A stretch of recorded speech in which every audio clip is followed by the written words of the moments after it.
What up, YouTube? This is Daniel Rucker with Truth Table. Welcome to the table. I did a broadcast earlier today, and I was actually on my way to sleep. And as I told you guys before, I consume content. It got me about my bed. I was like, you know what? I gotta talk about this. So, without further ado, we just gonna get right in. We're gonna dive right into it. What I'm noticing more now than ever is that we live in a society that modern women are having an issue with the freedoms that they have. And see, I don't think that it's being talked about, so I'm gonna talk about it. Ladies, this idea that you can do what you want, make the choices that you make, have the liberations or the freedom, or as you guys like to call it, it's a cute phrase, empowerment, is just another way of posing that you don't want responsibility for your actions. I was actually having a conversation earlier tonight with a friend, and it kind of ties into this whole perspective that I don't want to be judged by the choices that I made at one point. I want to be looked at as my current state of who I am, regardless of what I've done. Now, some of you guys may be asking, what sparked this particular conversation that you wanted to have with us tonight, Daniel? What got you up out of your bed to fire up the camera, turn the lights on, and get recording? I'm going to tell you what got me started. Because it's an attitude and a perspective. You know, in the short time frame that has been women's ability to, you know, be liberated or make the choices that they make or have the freedom that they have, they've done more destructive things in the matter of their image, the nuclear family, the rapid rate of babies being born out of wedlock, and so on and so forth. The real cause of it is the fact that, I'm sorry ladies, but the way you guys are carrying about life in this perspective that there is no ramifications for the choices you make, or there is no judgment that comes with what you do. Someone didn't educate you guys correctly on this. See, the flip side on this is that, see, men understand this very basic principle. There is cause and there's effect. Cause means that something occurs. The effect may be, you know, a judgment. The effect may be limitation.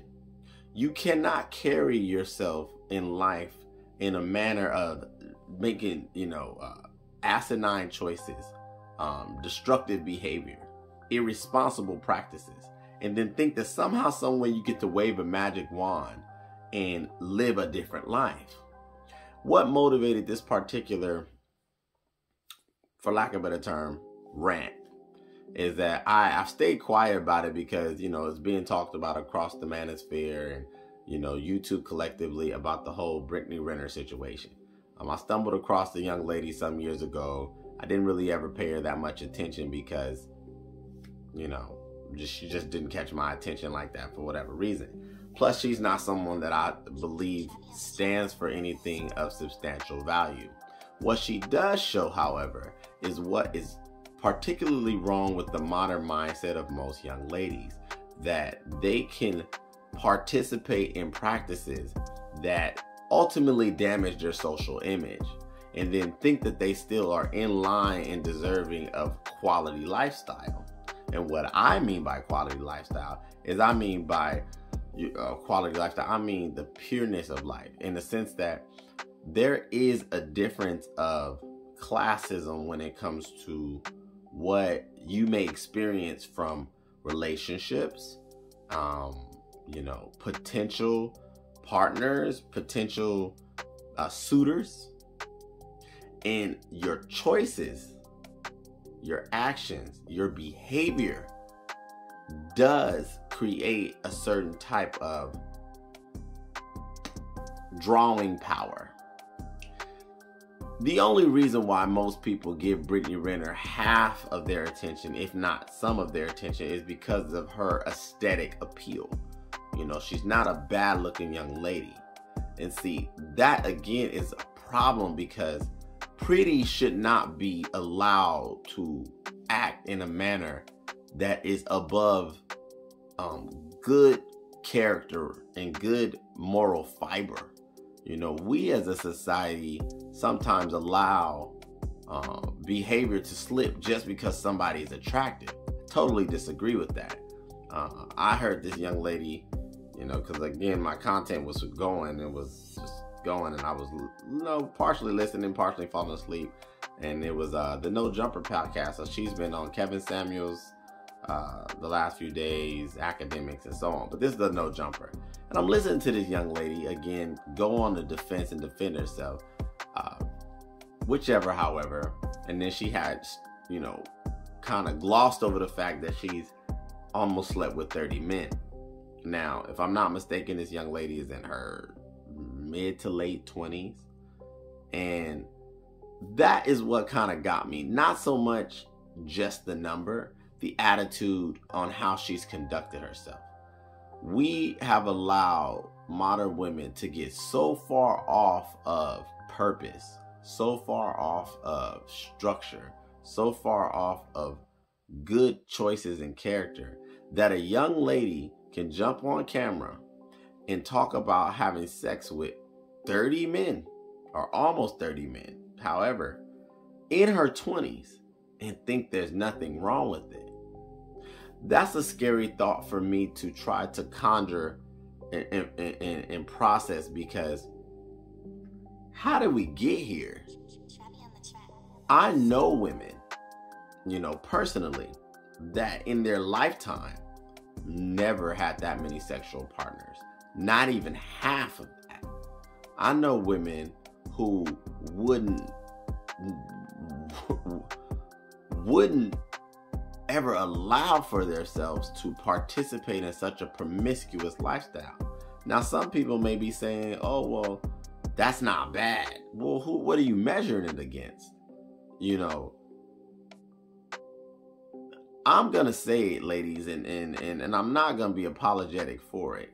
You were not allowed to have the same type of experiences, especially sexually, that men are allowed to have.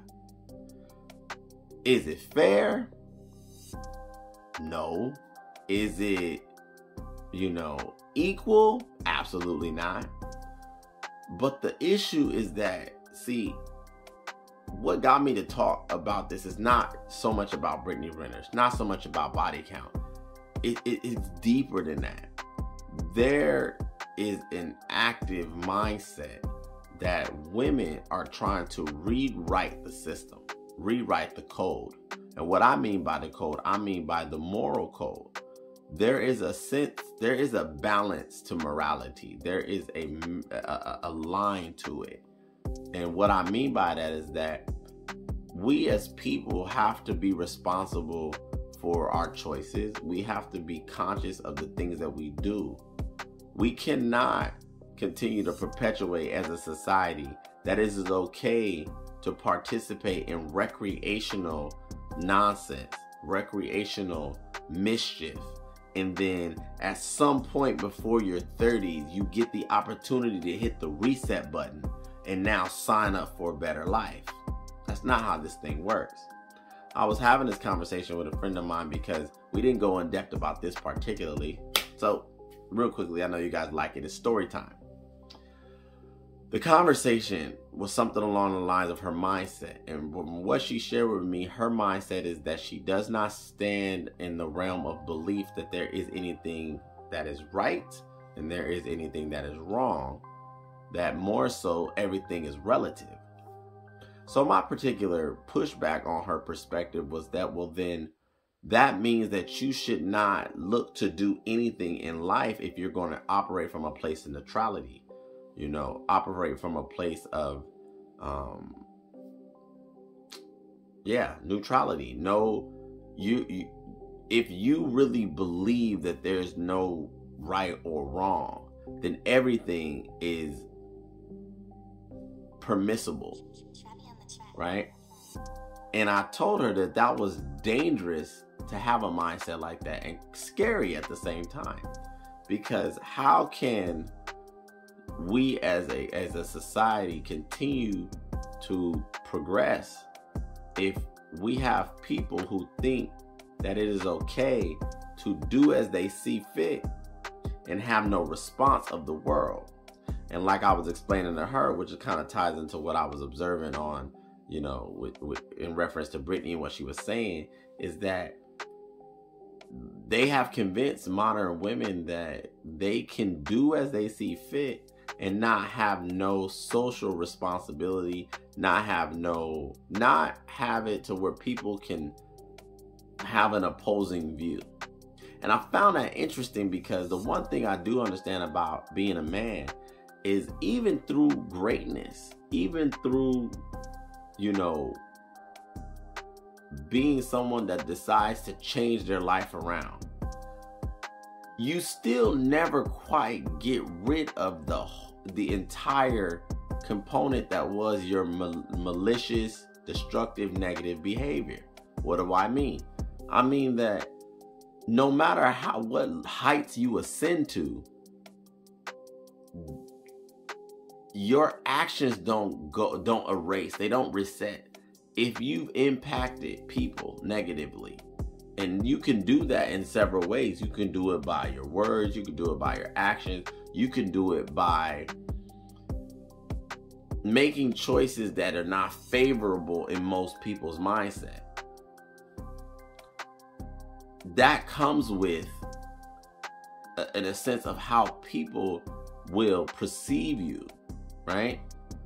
And it seems that only with the modern woman, they want the ability to do what they want and no one have anything to say about it. But see, ladies, I'm confused.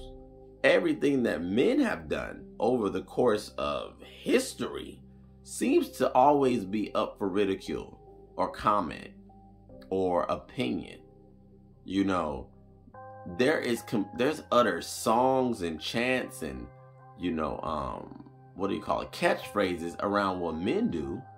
Why is it that now that men are deciding to be verbal about, you know, you ladies' malicious behavior, you know, the destructive nature that is your irresponsibility to think that it is totally okay to do as you see fit, and then assume with utter ego and just what I would consider just blind selfishness that you now are deserving of a better life. Now, you could do what you want. My problem is that the audacity of taking your opinion on a public forum, trying to push men to adopt what you guys want to do now. If you want to be a hoe, be a hoe. If you want to be promiscuous and throw your box around, do that. But I would say, then accept all that comes with it. See, the one thing about being an adult, the one thing about being grown, the one thing about being, you know, responsible is that you have to be responsible for all of it. A lot of ladies want the glam. They want the benefit of freedom. They want the ability to perform, make choices, do as they see fit. And that's good, that's great. But guess what? With that also comes the other side of it. Because through choices, when you make certain choices, and those choices aren't favorable in the realm that you're performing in, well, then you put your choices put you in a position to be ridiculed. Your choices. And I get sick and tired of hearing women act like we men are wrong for having standards. Act like we're wrong for saying that you as a woman are not good for most men, are not good for the male population. Why are you not good? Because you decided to devalue yourself. You decided to make choices that a woman that has, in our opinion, value about herself, high self-esteem, would not ever subject herself to certain types of actions. That's the perception of most men. We're not going to change it.